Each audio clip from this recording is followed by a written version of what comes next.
Going to test out the swing in this swing bridge. Still got it.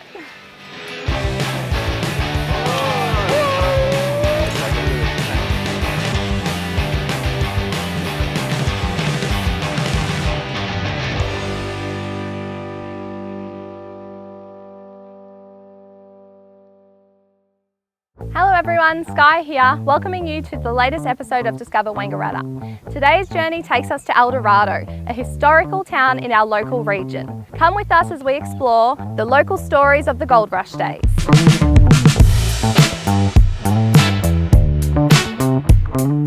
Our first stop is the Eldorado Museum, nestled in the historic red brick school building, a key part of the town since 1869. Once a bustling hub for students and local events, it now showcases Eldorado's golden history, from mining tales to wartime artefacts.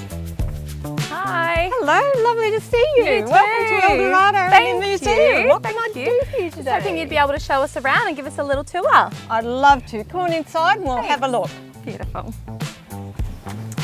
So how does the museum highlight the gold mining history of Eldorado? Okay, so this room in particular is very much focused on the gold history and the story of gold in Eldorado. So we have storyboards along the back that talk about its history, and then as we go around we have a look, we have a whole range of bits and pieces that have come from the dredge. What was the name, the meaning behind the name Eldorado?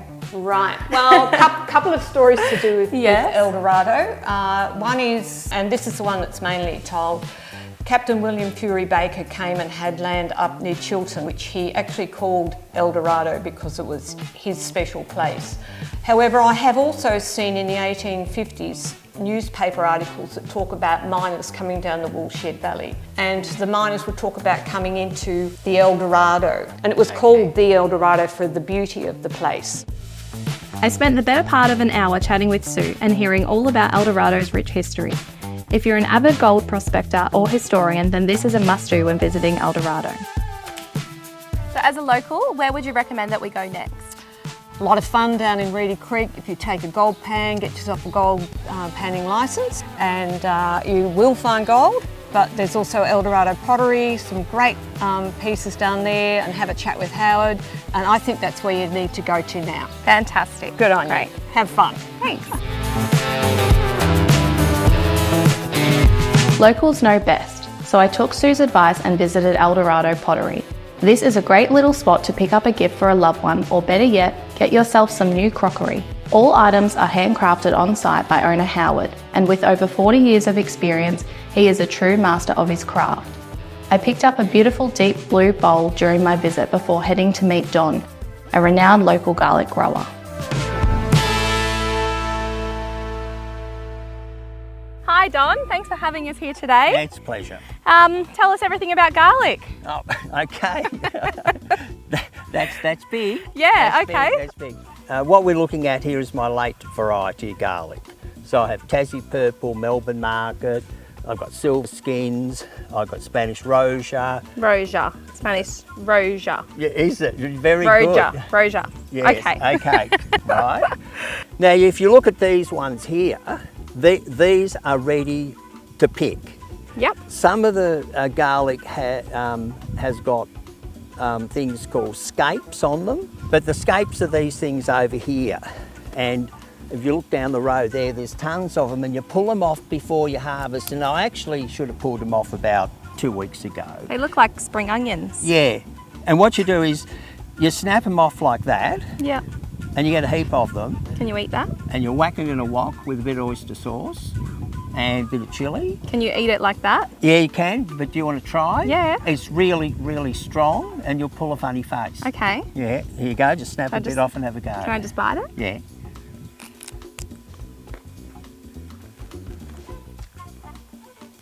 Spicy? Yeah, it kicks in eventually. Okay. It's not... Sorry, I'll my put, spit on there. I'll put it down with Yeah. the rest of them there, down there. John then proceeded to give me a rundown of garlic, in-depth enough to start my own full-scale garlic farm. If you ever think about growing garlic, you've got to look at your plant. If you're checking to see where they're ready, I had a crack at digging up the garlic by hand before we moved over to the tying station. We then trimmed some already dried garlic and prepped it, ready for sale in the shop front.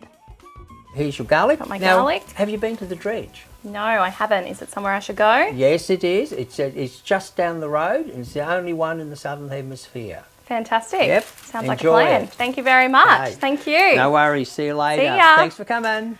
Got my garlic. Now Don's recommended the dredge, so we're going to head off there and see what it's all about.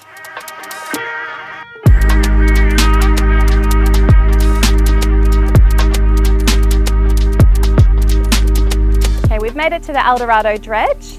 We've heard from Don that there was a lot of gold and tin found in here. Let's go and find out some more.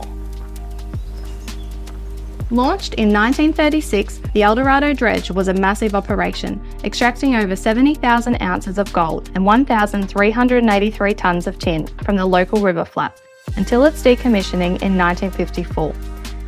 This colossal machine, weighing a staggering 2,142 tonnes, was once a powerhouse of mining, ranking as one of the largest dredges in the Southern Hemisphere and a significant contributor to Eldorado's economy.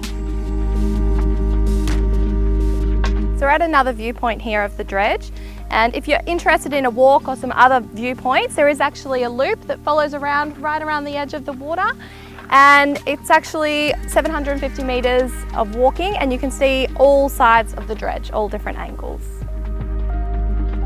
Our next destination is Eldorado's Reedy Creek, famed for its gemstones and crystals. Gold panning along the creek offers a vivid glimpse into the gold rush era.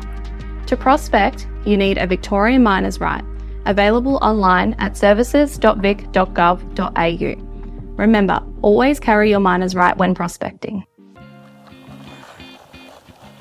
I'm hoping to find some gold. I've heard there's some gemstones in here, which I would probably be happy with.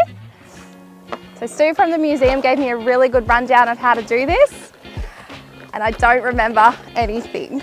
All that I can remember basically is to get the big rocks out, and then I'll have some sand, hopefully.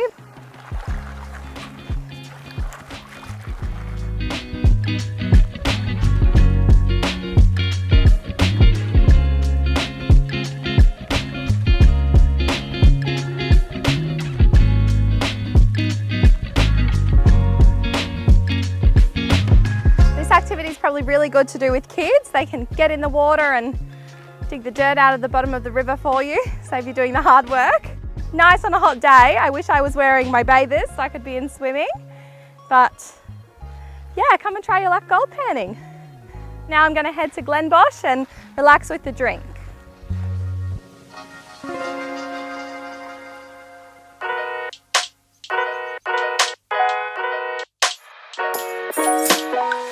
Nika, it is beautiful here. Can you tell me how Glenbosch got its name? So when we sold our family farm in South Africa, its name was Glen Peter, and we decided we'll keep the Glen because there's an actual Glen on the farm. Yep. And we're from Stellenbosch, so we kept the Bosch because we have this big bushland at the back. So it really means valley and bush, and we thought it fits really well with the farm. Yeah, beautiful. What inspired you to make Glenbosch here? We looked for farms all over Victoria, and as we got higher up in the high country, we just started really loving the wine, and the farm was in the market and we just saw the potential, thought this needs to be Glenbosch. Yeah, beautiful. Let's go and relax on the lawn a bit.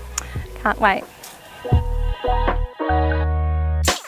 So this is my favorite spot to sit after a hard day's work and drink a glass of wine. I can see why. It's absolutely beautiful. I definitely think that this is where I would sit. Yeah. My first pick. Yeah. What else does Glenbosch offer? So we have our eco cottages, which we do couple retreats, just to get away for a weekend or even a weekday stay. We have our salador where you can do wine tastings and gin tastings, or just relax a bit with the wine and cheese board. We have our restaurant over weekends that also does the food theatres. And then of course we do weddings, lots of weddings. Yeah, wow, great place for a wedding, definitely. Yeah. I'll take you over to Dirk now to go and do some more wine tasting. Sounds great, let's go. I spent the rest of the evening enjoying wines with Dirk and experiencing their food theatre with Nika. The food theatre takes place every Saturday and is a fine dining experience, curated and prepared in their restaurant by Chef Chris. Their theatre menu changes with the seasons, with all dishes perfectly pairing to their wines. You can book a seat for this experience on their website, glenbosch.com.au. So Skye, what do you think? It's absolutely delicious. I'm definitely coming back. That's I make good. this again. And that brings us to the end of our adventure of discovering Eldorado. Thank you for joining me, and if there's anything featured in this episode that you would like to learn more about, please head to our website, visit wangaratta.com.au.